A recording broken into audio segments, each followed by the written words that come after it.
আলহামদুলিল্লাহ, আমি তাকে হোল হার্টেডলি রেসপেক্ট করি। আমি শুনেছি 20 মিনিট আগে, আমি 20 মিনিট আগে ওনার মৃত্যুর খবরটা পেয়েছি। যে কোনো কারণে হোক আমার পেতে দেরি হয়েছে। আমি পাওয়ার পরে আরেক জায়গায় একজন রোগী দেখতে যাওয়ার কথা, আমি ওইটা থেকে ডাইভার্ট করে এইদিকে চলে এসেছি আমার মনের টানে। আমি ওনাকে খুবই রেসপেক্ট করতাম।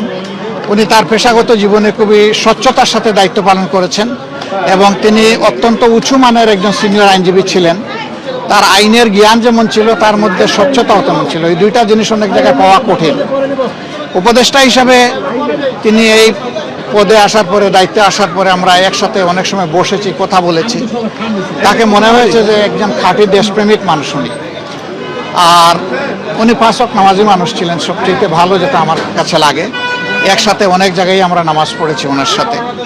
আল্লাহর দরবারে দোয়া করি, জীবনের এই সফর তিনি শেষ করলেন, অনন্ত জীবনের সফর তার শুরু হলো। এই সফরে আল্লাহ তাআলা তার বান্দার প্রতি রহম করুন, তাকে আল্লাহ তাআলা ক্ষমা করুন, তাকে জান্নাতের মেহমান হিসাবে আল্লাহ কবুল করুন এবং তার প্রত্যেকটি মঞ্জিল এবং ঘাট আল্লাহ তাআলা তার জন্য সহজ করে দিন।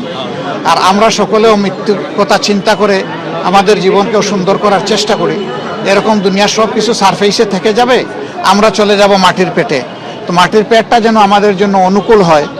আদালতে আখেরাতে at the day of final judgement আমরা যাতে ভালো কিছু নিয়ে আল্লাহ তাআলার দরবারে দাঁড়াইতে পারি, আল্লাহ আমাদেরকে এই তৌফিক দান করুন। সবাইকে শুকরিয়া। আসসালামু আলাইকুম ওয়া রাহমাতুল্লাহ। সংস্কার প্রক্রিয়া চলছে, মনে করি বাধাগ্রস্ত হবে না, কারণ কোনো মানুষই আমরা ইনএভাইটেবল না। আমরা যাব, এই জায়গাটা আরো যোগ্যতা সম্পন্ন মানুষ দিয়ে আল্লাহ পূরণ করে দিন, সেটা দোয়া করি। জি, আসসালামু আলাইকুম।